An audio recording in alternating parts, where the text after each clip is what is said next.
Alhamdulillah, wassalatu wassalamu ala rasulillah wa ala alihi wa sahbihi wa mawala. Amma ba'du faya ibadallah, usikum wa iyaya bitaqwallah, fa innal jannata uiddat liman ittaqah.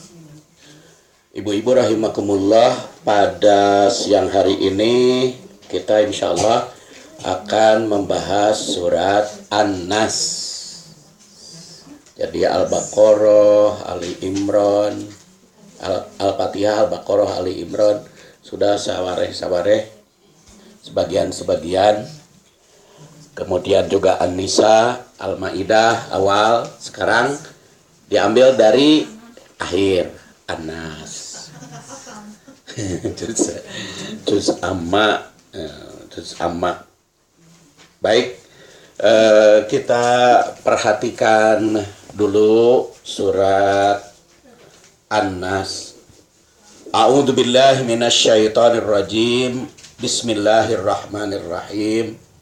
Qul a'udzu birabbin nas, malikin nas, ilahin nas, min syarril waswasil khannas, alladzi yuwaswisu fi sudurin nas, minal jinnati wan nas. Kul, katakan olehmu, a'udzu, aku berlindung, birabbin nas, kepada Rabb manusia, malikin nas, raja manusia, ilahin nas, Tuhan manusia, min syarril waswasil khannas, dari kejahatan was-was. Nanti kita telaah makna was-was, tapi terjemah sementara was-was adalah syaitan. Al-Khannas yang mundur maju, bolak-balik atau terus-menerus, menggoda terus-menerus. Alladzi yuwaswisu fi sudurin nas, yang membisikkan ke dalam dada atau rongga dada atau apa saja yang ada di dalam dada manusia. Minal jinnati, dari golongan jin, wanas, dan dari golongan manusia. Historis ayat, surat An-Nas diturunkan di Mekah. Jadi walaupun disimpannya di akhir, tetapi turunnya di Mekah, bukan di Madinah. Sebagaimana sering saya kemukakan bahwa urutan surat di dalam Al-Quran itu tidak disusun berdasar turun wahyu. Kenapa? Karena turun wahyu mah disesuaikan dengan peristiwa, dengan kebutuhan umat. Sedangkan susunan Al-Quran bukan berdasar situasi dan kondisi yang ada, tapi harus berlaku sepanjang zaman. Maka aturan-aturan yang tercantum di dalam Al-Quran harus bisa diinformasikan kepada pembaca Al-Quran walaupun mereka belum tamat membacanya. Ya, kan kalau buku berdasar bab, baru kita memperoleh informasi dari buku itu apabila kita sudah tamat membaca. Kalau belum tamat membaca buku tersebut, belum kita dapatkan informasi dari buku itu. Tapi Al-Quran tidak seperti itu. Jadi walaupun pembaca, walaupun pengkaji Al-Quran itu belum tamat mengkaji seluruh Quran, tapi informasi dalam Al-Quran sudah sampai. Adapun yang sampai kepada dia ya sesuai dengan kemampuan memahami ayat yang dibaca. Makanya Dengan membaca surat Al-Baqarah saja, kita sudah memperoleh informasi hampir seluruh aturan syariah. Hanya poin-poin tertentu ditafsirkan pada ayat yang lain. Jadi surat An-Nas itu turun di Mekah. Yang suasana masyarakat pada saat itu mempertuhankan berhala dan minta tolong pada berhala tersebut. Jadi ketika surat An-Nas ini turun, masyarakat itu penyembah berhala. Penyembah Lata, Uzza, Manat, Hubal, Tuhan-Tuhan yang mereka sebut sesuai dengan nama yang diberikan oleh nenek moyangnya. Maka ditegaskan di dalam surat An-Nas ini, pertama, Tuhan manusia adalah Allah. Jangan menuhankan selainnya. Jadi di situ disebut Qul a'udzu birabbin nas, malikin nas, ilahin nas. Ini mengoreksi kebiasaan atau akidah yang diyakini oleh masyarakat pada saat itu. Berlindung dan minta tolong pada Allah sebagai Tuhan manusia, bukan pada berhala. Masyarakat jahiliyah sangat mengagungkan kerajaan sehingga segalanya ditentukan oleh raja dan tergantung pada raja. Maka pada ayat ini tegaskan bahwa Allah itu Malikin Nas, yang merajai manusia. Jadi ketika masyarakat Arab meyakini bahwa yang dipertuhankan itu berhala, maka di sini Ilahin Nas. Mereka meyakini bahwa yang memberikan rezeki teh Tuhan-Tuhan yang mereka sembah, maka di sini dikatakan Allah yang memberi rezeki atau Rabbin Nas itu.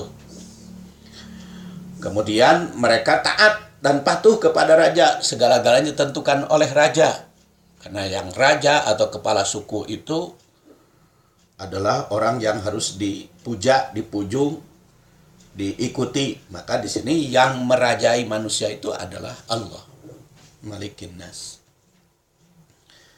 Maka yang memiliki kekuasaan mutlak itu bukan raja, tapi Allah. Kedua, jangan bergantung atau minta pertolongan pada manusia, walau yang menjadi raja. Tapi minta tolonglah pada yang memiliki kerajaan seluruh alam. Tidak ada kerajaan yang berkuasa mutlak selain Allah. Dengan demikian, ditinjau dari sudut historis, ayat ini berfungsi perbaikan akidah, ibadah, dan muamalah. Karena memang periode Mekah itu kan dakwah Rasul itu lebih kepada perbaikan akidah dan ibadah. Adapun perbaikan sistem pemerintahan, sistem politik, kemudian keluarga, sistem ekonomi, itu peradaban, itu banyak dibahas di ayat-ayat Madaniyah, ayat-ayat yang turun di Madinah. Sekarang apa kaitan surat An-Nas dengan surat Al-Falaq? Sudah dibahas belum ya surat Al-Falaq? Baca, insya Allah nanti kan wae mundur. Ini kan historisnya yaitu untuk perbaikan akidah, ibadah, dan muamalah. Sekarang untuk muamalah di kita, apakah kita juga patut tunduk kepada ketua? Ya, karena ketua itu diangkat, dipercayai, harus ditaati. Cuman yang ditaati itu adalah yang tidak bertentangan dengan syariah. Jadi ketaatan kepada ketua, ketaatan kepada presiden, kepada gubernur, kepada wali kota, camat, lurah, RW, RT, itu dalam rangka melaksanakan taat kepada Allah. Ya ayyuhalladzina amanu atiullah wa atiur rasul wa ulil amri minkum. Taati kepada Allah, taat kepada Rasul dan ulil amri yang memiliki kekuasaan.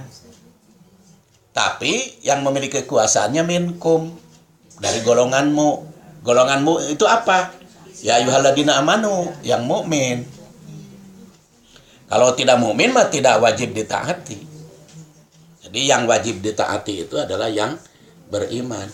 Tetapi walaupun mukmin, andaikan mereka memerintah sesuatu yang tidak sesuai dengan aturan syariah, tidak perlu ditaati. Jadi syarat pemimpin itu pertama ulil amri, memiliki kekuasaan, dipercayai sebagai pemimpin. Kedua, minkum, yang harus ditaati itu. Minkum dari golonganmu, dari golongan mukmin. Ketiga, perintahnya tidak bertentangan dengan syariah. Kalau bertentangan dengan syariah, fa in tanaza'tum fi syai'in faruddu ilallah wa rasul. Nah, itu adalah aturan muamalah. Dan memang syarat pemimpin mah bukan hanya cerdas, bukan hanya pinter, tapi dipercayai sebagai pemimpin. Walaupun cerdas, pinter, gagah, perkasa, kalau tidak dipercaya sebagai pemimpin, enggak. Sok we, ibu dan bapak datang ke tukang potong rambut. Cek tukang potong rambut, ngagilak, nyangeyeng. Kenapa? Karena ibu sudah percaya kepada tukang cukur itu. Atau dipoto ke tukang foto kan, cek tukang foto ngagilak, seri, cis, tunduk ke tukang foto. Sebab apa? Sebab ibu percaya kepada tukang foto itu, bahwa apa yang ditunjukkan oleh tukang foto itu adalah bagus untuk ibu. Jadi syarat menaati syarat berjalannya kepemimpinan itu. Kalau ada yang tidak sesuai. Nah, tidak sesuai Pak intanazatum faruddu ilallah. Ya artinya tidak menaati gitu. Masyawirhum ya. Ya artinya bahwa itu kalau tidak sesuai dengan keinginan, maka membantah musyawarah. Itu adalah solusinya musyawarah. Apabila sudah musyawarah, fatawakal Allah. Makanya salutnya ke Mas Jokowi itu, yang jadi presiden itu, dia itu kan waktu pemilihan presiden kan hanya beberapa partai aja yang mengusung dia. Tetapi begitu jadi presiden, partai yang menjadi lawan politik mendukung. Nah, itu teh pemimpin yang cerdik. Pemimpin yang cerdik itu kita lepas dari programnya, tapi ditinjau dari sudut kecerdikan beliau sebagai pemimpin, bisa menaklukkan lawan. Seharusnya gitu jadi pemimpin. Jadi yang asalnya benci, yang asalnya lawan, yang asalnya tidak mendukung, kemudian ketika dia jadi pemimpin mendukung. Nah, itu cerdas, pinter. Coba aja sekarang dari 10 partai ya, yang belum mendukung secara belak-belakan, kan tinggal berapa? Tinggal PKS sama Gerindra. Coba, tinggal 2. Semua. Kita terlepas dari motifnya apa mereka ya, yang namanya politik itu kan tidak pernah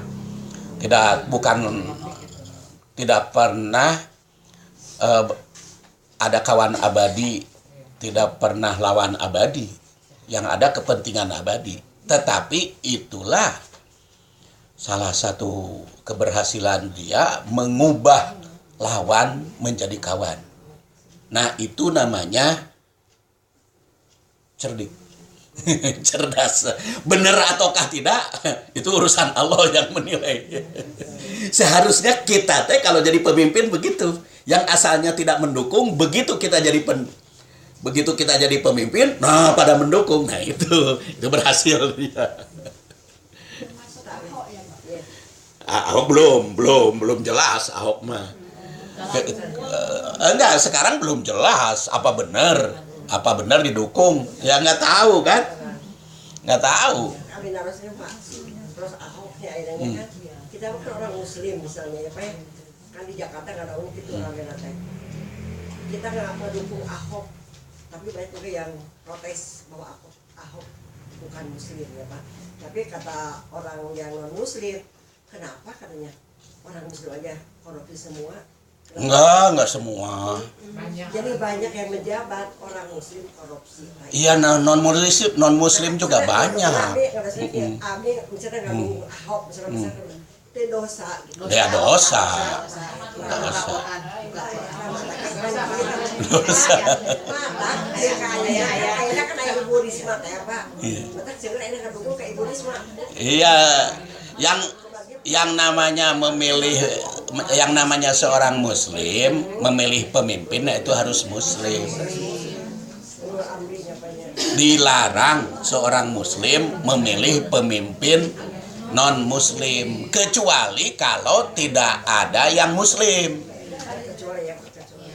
Umpamanya ibu berada di Amerika, jadi warga Amerika, calon pemimpinnya dua-duanya non muslim.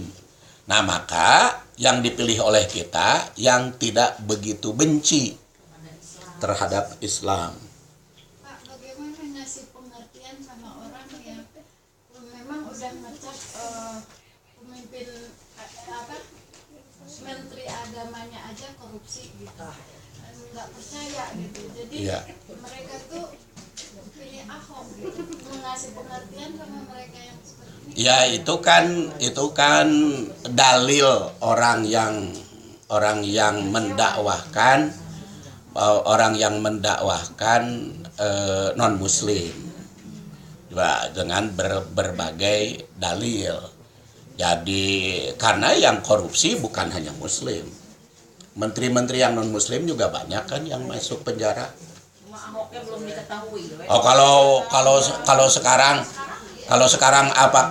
apakah dia itu didukung ataukah tidak ya belum terbukti, kecuali nanti kalau pilkada kan belum terbukti sekarang. Itu mah media massa. Ya wajar saja perdebatan mah, karena apa? Karena kepentingan. Perdebatannya karena kepentingan. Seorang muslim itu tidak ada tawar-menawar. Memilih calon pemimpin itu harus yang muslim. Selama ada calon yang muslim. Kecuali kalau tidak ada calon yang muslim, pemain calonnya non muslim semua.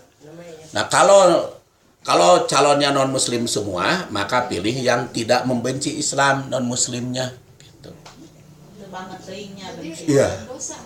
Ya dosa. Jadi memilih non muslim itu dosa. La tattakhidul yahuda wan nasara. Ya ayyuhalladzina amanu la tattakhidu aba'akum wa ikhwanakum awliya'a in istahabul kufra 'alal iman. Wa may yatawallahum minkum fa ulaika humudz zalimun. Wahai orang yang beriman, jangan sekali-kali memilih ayah atau saudaramu jadi pemimpin apabila mereka cenderung kepada kekufuran. Barang siapa yang mengangkat yang tidak iman, maka itu dolim. Jadi dolim itu artinya tidak adil. Banyak ayat-ayatnya, terlain dalam surat Al-Maidah, innama waliyukumullah dari 55 dan seterusnya, itu beberapa ayat. Terus surat At-Taubah Ya ayyuhalladzina amanu la tattahidu aba'akum wa ikhwanakum awliya'a in istabul kufra 'alal iman. Pak Ustaz, pokoknya saya berhasil dengan doa. Calon presiden Amerika sekarang katanya kalau kepilih itu musuh Islam dunia. Itu ya Pak, kalau kepilih presiden yang baru. Ya, kan di Amerika juga dua-duanya di sana itu adalah non muslim. Tetapi kita juga tidak tahu mana yang benci Islam, mana yang tidak benci Islam. Karena memang kita tidak ikut memilih ya teman.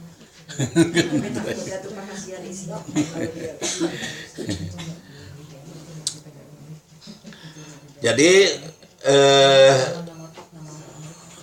kaitan dengan ketentuan muamalah. Surat Al-Falaq mengajarkan agar manusia berlindung kepada Allah sebagai Rabbul Falaq, Tuhan Al-Falaq, dari kejahatan segala makhluk seperti malam yang kelam, gelap gulita, godaan pemecah belah, dan dari orang yang hasud. Min syarri ma khalaq, min syarri ghasikin idza waqab, yaitu dari gangguan malam. Karena malam itu banyak tantangan, banyak godaan, banyak kejahatan di malam hari. Walaupun di siang hari juga ada, tetapi tidak sebanyak malam hari. Baik pada kejahatan fisik maupun non fisik. Malam gelap gulita. Godaan pemecah belah, yaitu nafasat fil uqad. Nafasat itu kan artinya meniupkan, fil uqad ikatan, artinya yang memecah belah. Kalau sihir memecah belah. Min yufariqu baina zauji dalam surat Al-Baqarah. Nafasat itu kan hembusan-hembusan. Nanti akan kita bahas surat Al-Falaqnya, insyaallah. Dan dari orang yang hasud. Hasud itu apa? Iri, dengki. Itu susah dah. Hasud mah, iri mah penyakit batin sih, penyakit rohani. Jadi nggak nampak orang yang iri itu. Ada orang yang iri itu orang lain yang bertambah nikmat, dianya yang nyeri hati. Panas baran. Nah itu orang iri itu bisa berbuat jahat. Bisa berbuat jahat. Ya berbuat jahatnya macam-macam Bu. Jadi bisa menyebar kebencian. Itu juga kejahatan. Jadi mungkin tengaroga hala fisik, tetapi menyebar kebencian di mana-mana. Itu juga kan bisa menimbulkan kehancuran. Bisa menimbulkan permasalahan. Kemudian juga bisa fisik, ya.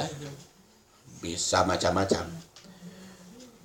Sedangkan surat An-Nas berlindung kepada Allah sebagai Rabb, Malik, dan Tuhan manusia dari satu macam, yaitu berupa godaan setan, baik dari golongan jin maupun manusia. Jadi bedanya kalau surat Al-Falaq, Qul a'udzu birabbil falaq. Jadi berlindungnya kepada Allah sebagai Rabbul Falaq. Tapi yang diminta kepada Allah perlindungan dari beberapa kejahatan, yaitu kejahatan malam yang menggambarkan situasi dan kondisi, kejahatan manusia yang bersifat fisik dan non fisik, dan ada juga kejahatan perasaan manusia. Jadi minimal ada 3 dalam surat Al-Falaq. Tapi sekali lagi kita akan bahas nanti surat Al-Falaq, belum dibahas sekarang. Cuman ingin memahami keterkaitan antara surat Al-Falaq dengan An-Nas. Kalau An-Nas mah berlindungnya kepada Allah, sebagai Allah itu sebagai Rabb, sebagai Malik, dan sebagai Ilah. Tapi yang diminta satu, yaitu min syarril waswasil khannas.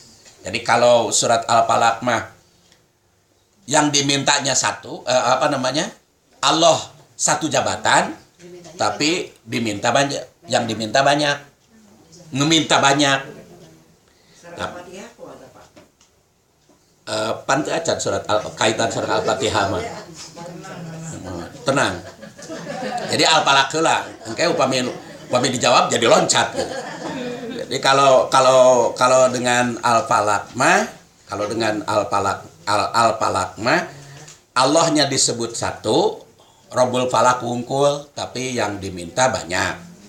Tapi kalau An-Nas mah Allah disebut Rob, disebut Malik, disebut Ilah, tapi yang diminta satu. Itu bedanya waswasil khannas alladzi waswisu fi sudurin nas. Berikutnya dalam surat Al-Falaq tersirat bahwa setiap mukmin berlindung kepada Allah dari gangguan makhluk yang membahayakan fisik.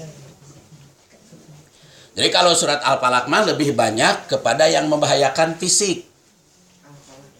Al-Falaq mah gosikin ida waqab kan banyak kepada fisik. Nafasat fil uqad memecah belah kan fisik itu, jadi pecah belah. Hasidin ida hasad yang iri juga Pak lebih banyak berdampak kepada lahiriah. Hasud itu berdampak lahiriah. Oleh karena itu mesti menjaga diri dari bahaya malam yang gelap gulita, yang dari yang sering hasud dan dari yang nafasat.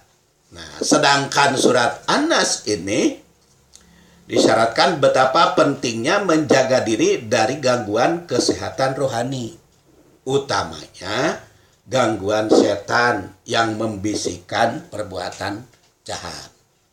Jadi berlindung dari kejahatan yang bersifat ruhaniah. Nah sekarang baru Fatihah mau disuhunkeun ku Ibu Badrudin tadi.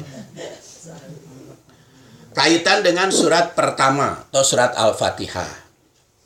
Surat An-Nas terletak di akhir Quran yang intinya mohon perlindungan, sedangkan awal Al-Quran surat Al-Fatihah juga intinya mohon pertolongan. Ya kana budu ya kana stain. Dengan demikian dalam menjalani kehidupan itu mesti diawali pertolongan dan diakhiri perlindungan. Mohon pertolongan yang dikenal dengan isti'anah adalah minta bantuan agar mendapatkan sesuatu yang diinginkan. Itu namanya isti'anah. Sedangkan mohon perlindungan yang dikenal isti'adah adalah mohon pertolongan atau bantuan agar terhindar dari sesuatu yang tidak diinginkan. Jadi kalau surat Al-Fatihah mah mohon perlindungan, pertolongan untuk mendapatkan apa yang kita inginkan. Kalau surat An-Nas mah mohon perlindungan, mohon pertolongan agar terhindar dari yang tidak kita inginkan. Jadi kalau Al-Fatihah mah minta dibere, kalau An-Nas mah minta jauhkan gitu. Jadi Al-Fatihah mah minta didekatkan, kalau An-Nas mah minta dijauhkan. Didekatkan dari apa? Dari aturan Allah Shiratal Mustaqim. Ini dijauhkan dari apa? An-Nas, dari godaan setan. Sabab di dalam menjalankan Shiratal Mustaqim banyak yang tantangan, banyak yang menggoda, banyak godaan. Dalam menjalankan aturan Allah itu kan banyak godaan. Sok we mau taklim kan godaannya banyak. Mau ibadah godaannya banyak. Ya. Beda dengan mau bersenang-senang. Boleh saja bersenang-senang. Ya, kalau ibadah memang fid dunya hasanah wa fil akhirati hasanah.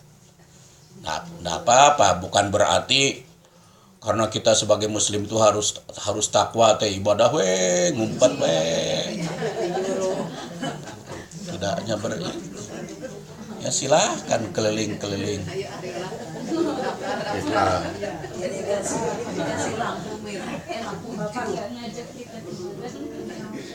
Iya, makanya kan kemarin mah survei dulu. Iya, lampu kuning. Survei dulu dari Pelabuhan Ratu ke Cisolok, Cimaja, Sawarna, terus ke Tanjung Lesung ka ditu ka Karangbolong, Anyer, wihna ka Jakarta. Jadi pergi lewat Cianjur, Sukabumi, pulangnya lewat Jakarta. Ayo, lampu hijaunya lagi saya buka dulu. Jadi gimana hasil surveinya? Hasil surveinya mengesankan. Kenapa tinggal di atas Mama jual honeymoon wae Pak. Iya atau Bu, panpasiru fil ard, bepergian kan kita itu harus sehat jasmani rohani. Masa kenapa? Kan ada doa robana akhirnya punya sanadanya. Aku apalagi hasanah ina azabanna. Saurna teh Rasul upah menuju sujud tah eta kana awas antara satu. Henteu Rasul teu maca eta. Yang jelas di dalam hadis dari Aisyah, Rasul kalau sujud doanya subhanakallahumma rabbana wa bihamdika allahumma gfirli. Kemudian dari Ali bin Abi Thalib subhana rabbiyal a'la. Ada juga dari Wa'il adalah subhanakallah allahumma laka roka'tu wa sajadtu. Jadi tidak saya temukan dalam hadis manapun Rasul ketika sujud membaca Rabbana atina fid dunya hasanah, enggak.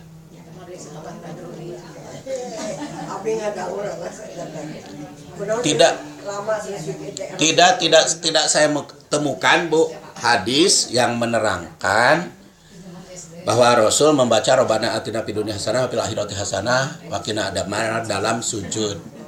Rabbana atina fid dunya hasanah wa fil akhirati hasanah wa qina adzabannar itu dibaca Rasul antara rukun Yamani ke Hajar Aswad ketika tawaf. Itu yang dibaca Rasul.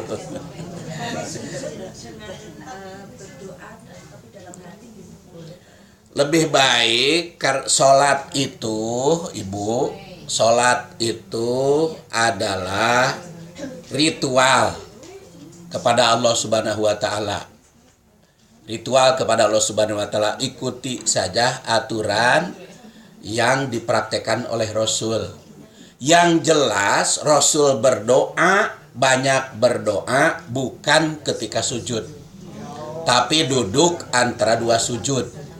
Contohnya apa? Rabbik firli, minta ampun, warhamni, kasih sayang, ajburni, warjukni, rejeki, kesehatan, segala macam. Berarti berdasar contoh Rasul mah minta apapun dipanjatkan ketika duduk antara dua sujud, bukan ketika sujud. Itu contoh Rasul. Ya. Dibaca Rasul itu ada Aisyah mengatakan, jadi Rasul itu ketika rukuk sama sujud dia baca subhanakallah Marobana wa bihamdihi. Allahumma gfirli. Iya. Jadi rukuk sama sujud sama. Iya, betul. Iya. Memang ketika ruku dan sujud itu. Ketika ruku dan sujud.